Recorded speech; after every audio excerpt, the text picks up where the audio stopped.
saya jelaskanlah kepada Pak Jokowi bahwa Golkar itu adalah doktrinnya karya siaga gatra praja, karya kekaryaan. Setiap kader Golkar begini-begini, saya jelaskan itu sama Pak Jokowi. Akhirnya masuk di Pak Jokowi. Apa yang terjadi? Pecah, dua-dua tidak maju, Novanto jadi ketua Golkar. Saat itu sudah dikendalikan Golkar itu oleh Pak Jokowi sejak 2015. Saat Munas di Bali yang Novanto terpilih. Begitu Novanto masuk, langsung Erlangga otomatis. 2019 otomatis lagi kita ketemu kan. Siapa? Kenapa Erlangga bisa terpilih? Di TV apa kemarin? Di TV apa dulu? CNN. CNN. Kita kan CNN. Calonnya siapa? Bambang Susatyo, kurang kuat apa? Ada 7, ada 8, termasuk saya salah satu. Yang tidak mundur cuma saya berdua sama Erlangga. Tapi saya di bypass kan terakhir oleh Aziz Samsudin, ketua pimpinan sidang, dihilangkan, langsung di-drop. Nah, itulah kenapa saya bilang Jokowi itu Golkar, karena presiden itu kalau di dalam di Golkar itu sama dengan Pak Harto dulu ketua Dewan Pembina, yang sekarang diduduki oleh Abu Rizal Bakri.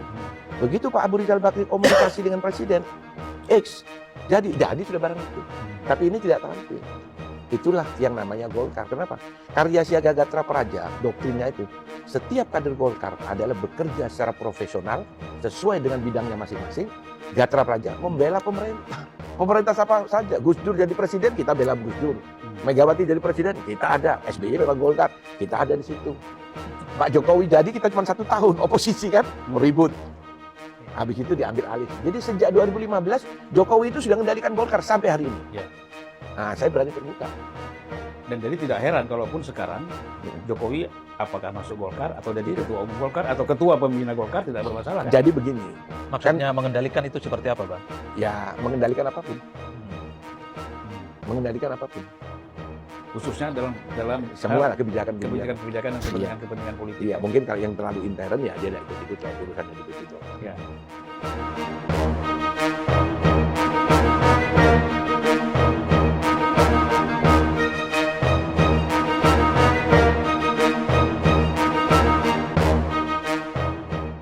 Isu Presiden Jokowi akan gabung ke Golkar dan menjadi ketua umum membuat heboh publik. Kini muncul pernyataan orang bahwa sebenarnya ex-wali kota Solo itu sudah kuning sejak 2015. Setelah hubungan dengan partainya PDIP merenggang, langkah politik Jokowi ramai dibaca. Kode dalsi kuning Jokowi sempat ramai diperbincangkan. Ketua Umum Golkar Erlangga Hartarto membuka pintu bahkan menyambut baik. Sementara itu, pernyataan soal status Jokowi diungkap salah satu politikus senior Golkar, Ridwan Hisjam. Di program Majelis Antitesis YouTube Julvan Lindan Unpacking Indonesia yang diungkap pada Jumat 8 Maret 2024, mantan Ketua DPD Golkar Jawa Timur itu mengungkapkan Jokowi sudah Golkar sejak 2015.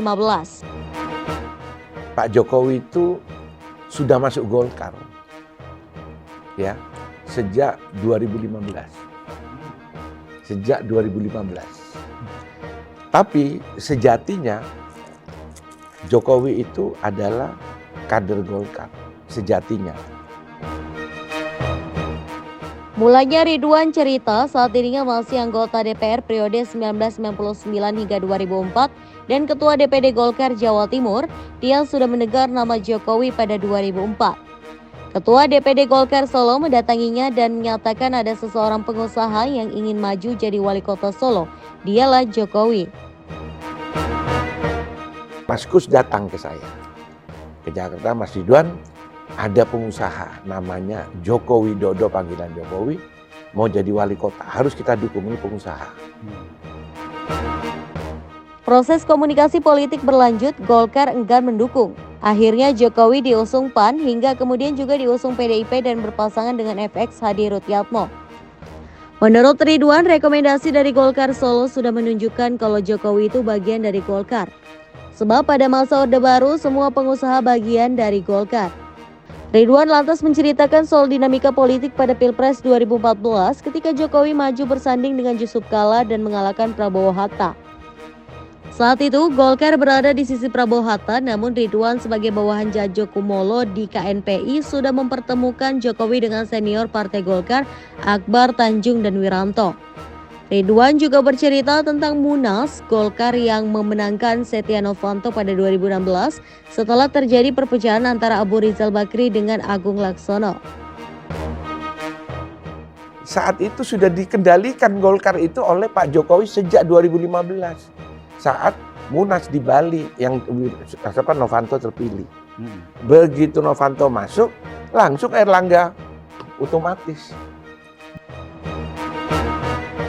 Pada Munas Golkar terakhir pada 2019 yang kembali memenangkan Erlangga, disebut Ridwan ada campur tangan Jokowi. Soal kemungkinan Jokowi menjadi ketua umum Golkar, Ridwan punya rasionalisasinya.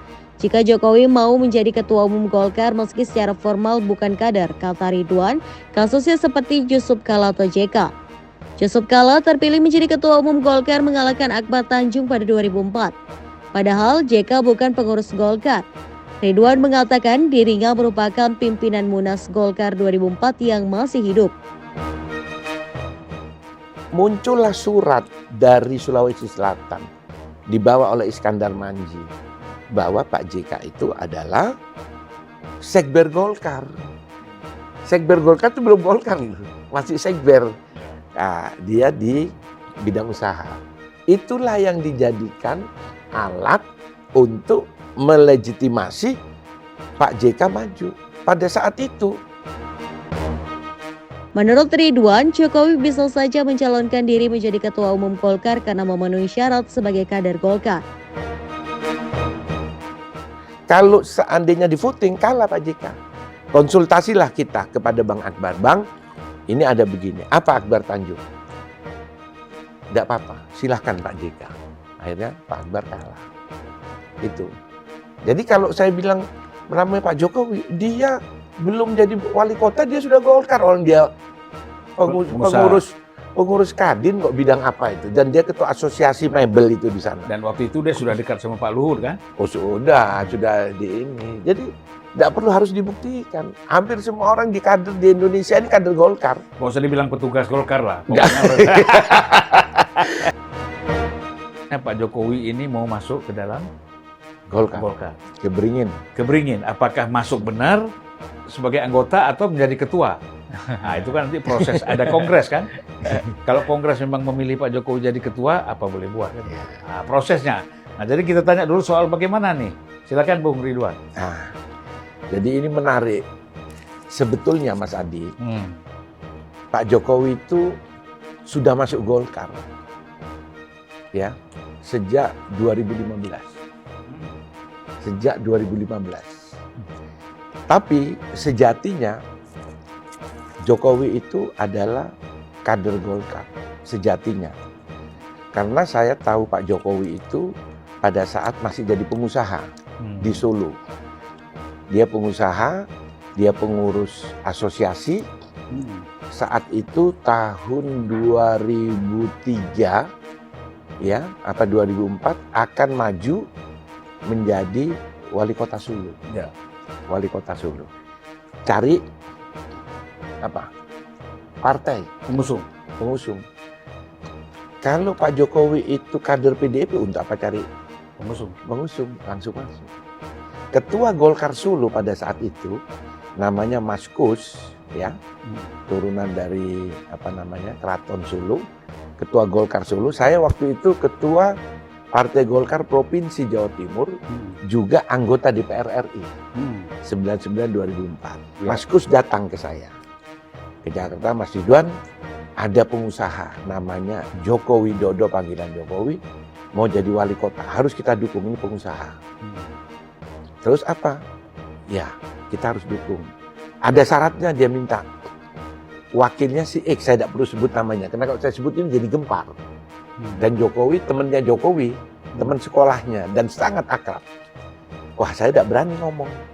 Saya bilang itu. Akhirnya prosesnya waktu itu masih ada Bang Mahadi Sinambela, ketua UKK. Saya lapor ke UKK, saya tidak lapor ke Bang Akbar.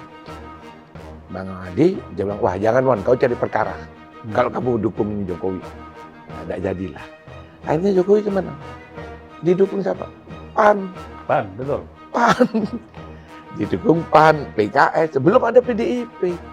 Sampai proses, jadilah Jokowi didukung PDIP. Ini akhir ya, didukung PDIP dengan syarat wakilnya adalah si Mr. FX. Ya, FX. Rudi. Itu kejadiannya. Jadi Jokowi ini kader Golkar. Pengusaha zaman Orde Baru itu semua pengusaha Golkar. Saya ini Dan ujung-ujungnya ternyata dari skema tadi struktural fungsional itu ujung-ujungnya ya sebenarnya Golkar akan jadi rumah barunya Pak Jokowi.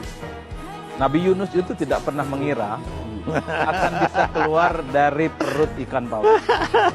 Nabi Musa itu tidak pernah bisa membayangkan laut depannya itu bisa terbelah dua.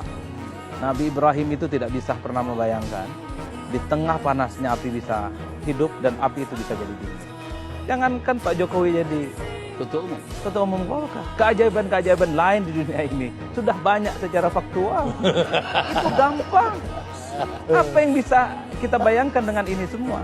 Pak Jokowi dengan PDIP 20 tahun romantismenya selesai di 2024. Apalagi ini sudah mulai banyak puji-puji nih. Dari Kepala BIN puji-puji, Mensesnek puji-puji. Pak Jokowi punya kontribusi besar secara fungsional kepada Partai Golkar. Dan jangan lupa Menteri Agama sudah istiqoroh. Psikologi politik. Bahwa Pak Jokowi sebenarnya kalau memang berminat Golkar pun kelihatan cukup ahlan wa sahlan membuka hati selapang-lapang. Ya marhaban. Ya marhaban ya Pak Jokowi. Kan itu Pak secara eksplisit.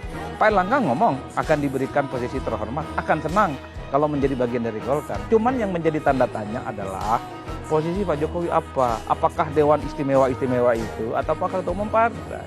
Kan itu yang menjadi pertanyaan. Itulah yang sebenarnya menurut saya kalau Pak Jokowi memang minat untuk menjadi bagian dari Golkar, tinggal didiskusikan teknisnya gimana. Apakah syaratnya perlu apa yang disampaikan oleh Pak JK? Harus 5 tahun jadi anggota dan kader. Itu kata Bang Idrus, selesai. ADART bisa diubah di keputusan tertinggi seperti Munas, Kongres, Munaslup, dan seterusnya. Dan sangat kelihatan sejumlah elit Golkar, elit terasnya, sangat kelihatan juga tertarik ingin menjadikan Jokowi menjadi bagian dari mereka.